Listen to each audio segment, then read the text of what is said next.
It's time to repot this huge Monstera Deliciosa. It's gotten so top heavy that I have to lean it up against another plant so it doesn't fall over, specifically that plant.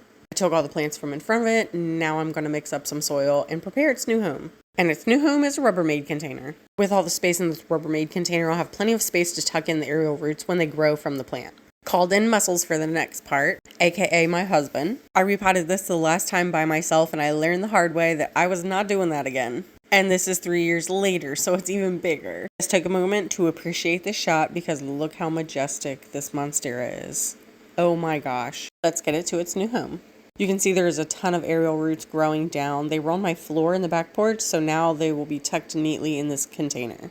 Mix the soil thoroughly. That was coco, coir, and perlite. I actually ended up not having enough, so I had to go steal some soil from some other pots that I already had.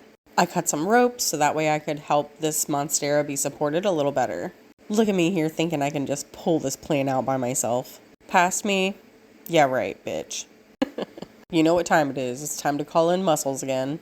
We lifted and pulled, and then we ultimately decided that we were probably going to have to cut this pot from around the plant. The roots had attached itself so much to the inside of this pot that it was impossible to pull it out. We broke the pot apart, which was pretty hard, and each time we broke it, we were scraping the sides. We finally got it out of the pot. That was a sigh of relief because I doubted myself for a second there. Thank goodness I have Muscles here.